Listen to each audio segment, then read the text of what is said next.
அனைவருக்கும் வணக்கம். வாழ்வதும் வீழ்வதும் இறைவன் செயல். அதை அண்ணாமலை அவர்கள் இது மூலமாக அவர் தெரிஞ்சுக்கிறனும். நிறைய ஆணவத்தில் அவர் பேசிகிட்டு இருந்தார். 2024க்கு அப்புறம் நாம் தமிழருங்கிற ஒரு கட்சியே இல்லாமல் போயிடும் அப்படின்னா கட்சியை அந்த மாதிரிலாம் ஒரு இழிவான சொற்கள்லாம் பயன்படுத்தி எவ்வளவுக்கு எவ்வளவு அவர் தாழ்ந்து போக முடியுமோ அவர் தாழ்வான பேச்சுவார்த்தைகள்லாம் பேசிக்கிட்டு இருந்தார். இந்த அவரோட இது அவருக்கு தான் மிகப்பெரிய வீழ்ச்சியை கொடுத்துருக்கு. அவரோட கட்சிக்கும் இது ஒரு வீழ்ச்சியை கொடுத்துருக்கு. இதிலேருந்து எல்லாருமே கற்றுக்கிற வேண்டியது இருக்குது. இது திமுகவுக்கு பின்வரும் காலகட்டத்தில் இதுக்கான பதிலும் கிடைக்கும். ரெண்டாவது, 18 நாளில் ஒரு சின்னத்தை வாங்கி அதில் கிட்டத்தட்ட 35 லட்சத்துக்கு மேலே வாக்குகள் பெற்று அங்கீகரிக்கப்பட்ட கட்சியாக இன்றைக்கி நாம் தமிழர் கட்சி வளர்ச்சி அடைந்து ஒரு ஸ்ட்ராங்காக நிற்குது. உண்மைக்கு என்றைக்குமே வலிமை உண்டு. உண்மை ஒரு நாள் வென்றே தீரும். இந்த அங்கீகரிக்கப்பட்ட கட்சியாக நாம் தமிழர் வந்ததுனால என்ன பயன், இதை நம்ம தெரிஞ்சுக்கிற வேண்டியிருக்குல்ல. நம்மோட அதாவது திமுக ஸ்டாலின் அவர்கள் நாம் தமிழர் கட்சின்னு சொல்கிறதே ஒரு மாதிரி இருக்குது அப்படின்னு நம்ம கட்சியோட பேரையே பயன்படுத்த முன்வராத மீடியாக்கள், தலைவர்கள் எல்லாரும் நீ அனைத்து கட்சி கூட்டம் நடந்துச்சுன்னா அண்ணன் சீமான கட்டாயம் கூப்பிடணுங்கிற ஒரு கட்டாயத்தை இந்த அங்கீகரிக்கப்பட்ட கட்சி மூலமாக அந்த அங்கீகாரம் நாம் தமிழர் கட்சிக்கு கிடச்சிருக்கு.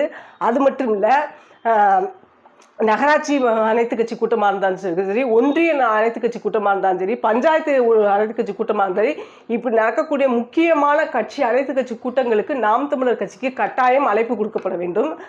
நாம் தமிழர் கட்சி சும்மாவே ஆடுவோம். இப்போ எங்களுக்கு சலங்கையை வேற கட்டி விட்டுட்டாங்க. இனி ஆட்டமே வேறு மாதிரி இருக்கும்.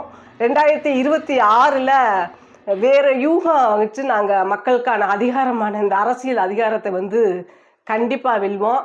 ஒரு 18 நாளில் ஒரு சின்னத்தை வாங்கி இவ்வளோ பெரிய வாக்கு சதவீதத்தை வாங்க மிகப்பெரிய வரலாறு.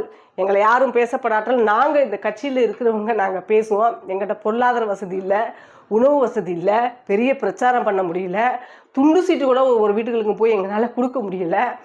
எவ்வளவோ இடர்பாடுகளுக்கு இடையில் எங்கள் சின்னத்தை கொண்டு எந்தளவுக்கு மீடியாக்கள் மூலமாக நாங்கள் வச்சுருக்க யூடியூப் சேனல் இதுகள் மூலம் தான் நாங்கள் அந்த சின்னத்தையே போய் கொண்டு போய் முழுமையாக சேர்க்கக்கூட முடியல. ஆனால் எங்களை தேடி பிடிச்சி எங்களுக்கு வாக்கு செலுத்தின அந்த ஜனநாயக வாக்கு, அந்த பணநாயகத்தையும் தாழ்த்தி ஜனநாயக வாக்கு வாங்கினது மிகப்பெரிய ஒரு அங்கீகாரம். இது ரொம்ப நம்ம பெருமிதம் கொள்ள வேண்டியது இருக்குது.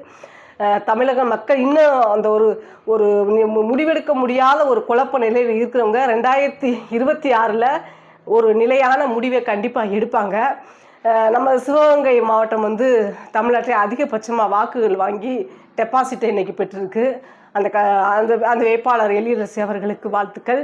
இது மாதிரி நிறையா இடங்களில் டெபாசிட்டை நெருங்கிய வாக்குகள் லட்சத்தில் தாண்டி வாக்குகள் பெற்றிருக்கு.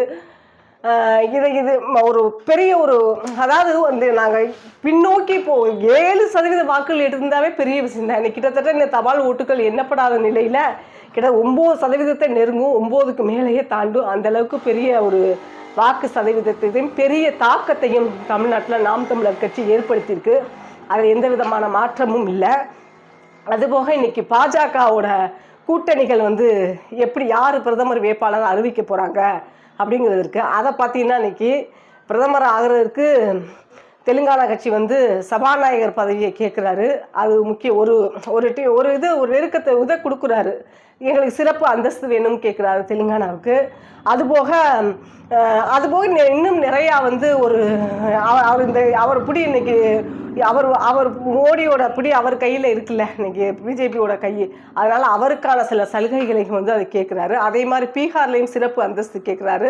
அவரும் சபாநாயகர் பதவி கேட்குறாரு. பிஜேபி தானே பிரதமர் பதவியே தரதாகவும் தகவல் வந்துக்கிட்டு இருக்கு.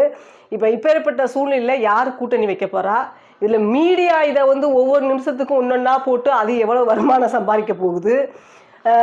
இந்த 5 வருஷமே சொல்ல போனீங்கன்னா ஒரு தொங்கு நிலையில் இந்த அரசியல் இப்போ பிரதமர் நாடாளுமன்றம் தேர்தலோட முடிவு இருந்ததுனால இது எப்படி இந்த 5 வருஷமும் இதுவே இழுப்பறியிலேயே கொண்டு போய் மக்களுக்கான நலத்திட்டங்கள், இந்தியாவோட சூழல் எப்படி, ஒவ்வொரு மாநிலங்களுக்கு என்னென்ன எப்படி பகிர்ந்தெடுக்க போகிறாங்க என்னங்கிறது ஒரு பிரச்சனைக்குரிய ஒரு இதுவாக அமைஞ்சிருச்சு. இவங்க பதவியை தக்க வச்சு கொள்கிறதையும், இவங்க அதிகாரத்தை கைப்பற்றுறதும், இவங்க யார் யார் லஞ்சம் வாங்கி ஊழல் அதுலேருந்து காப்பாற்றிக்கிற இந்த அதிகாரம் அவங்களுக்கு ரொம்ப தேவைப்படுது. இதை மாதிரி பிரச்சனையாகவே இந்த 5 வருஷம் கொண்டுகிட்டு போக போகிறாங்களா, என்ன நடக்க போகுதுங்கிறது தெரியல. இதெல்லாம் மக்கள் வந்து உற்று நோக்கணும்.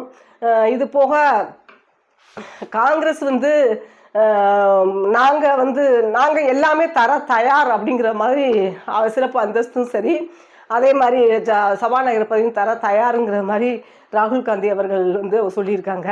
இந்த மாதிரி சூழ்நிலையில் இந்தியாவில் தேர்தல் நிலவரம் இருக்குது. இந்த சூழ்நிலையில் இந்தியாவோட வளர்ச்சி நிலை எப்படி இருக்கும் அப்படிங்கிறத சிந்திக்க வேண்டியது இருக்குது. வரும் தேர்தலில் 2026 வரும் தேர்தலில் தமிழ்நாட்டுக்கான இப்போ திமுக 40 இடங்களை வென்றிருக்கு. அதனால என்ன பயன்? இப்போ திமுக 40 இடத்துல வென்றதுனால இப்போ இத்தனை வருஷமாக தான் வென்றுருக்கு. இப்போ மட்டும் வென்று என்ன செய்ய போகுது? ஒன்றுமே இல்லாத ஒரு வாக்கை வச்சுக்கிட்டு எங்களுக்கு போட்டியே இல்லாமல் வெற்றி பெற்றுட்டோம் அப்படின்னு நீ வெற்றி பெற்று என்ன செய்ய போகிற? பரவாயில்ல, அணைய போகிற விளக்கு பிரகாசமாக தான் இருக்கும், எரிஞ்சிட்டு போகுது. ஆனால் ஒரு பயனுமே இல்லாத ஒரு அங்கேயும் போய் மேசையை தட்டிட்டு நிறைய போட்டுக்கிட்டே இருக்காங்க. போண்டா டீ வடை தின்னுட்டு வர்றதுக்கு உங்களுக்கு ஒரு வாய்ப்பு கிடச்சிருக்கு. இதை எல்லாத்தையும் தாண்டி 2026க்கு நம்ம வந்து என்ன செய்யணும், நாம் தமிழர் கட்சியில் சேர்ந்தவங்க என்ன செய்யணும்? இந்த மீடியாக்களில் இருக்கக்கூடிய பார்க்கக்கூடிய அன்பர்கள் வந்து உண்மையில கட்சியை ஆதரிக்கக்கூடியவங்க அதிகம் பேர் பார்ப்பீங்க. இங்கே எல்லாரும் ஆளுக்கு ஒரு சேனலோ உங்களால் முடிஞ்ச ஒரு இதை கட்சியோட கொள்கைகள் கோட்பாடுகள் எல்லாத்தையும் கொண்டு ஒற்றுமையாக நம்ம பாதைகள் வந்து ஒற்றுமையாக கொண்டு போய் நமக்கான அதிகாரத்தை 2026 நம்ம கட்டாயம் பெறுவோம். நன்றி.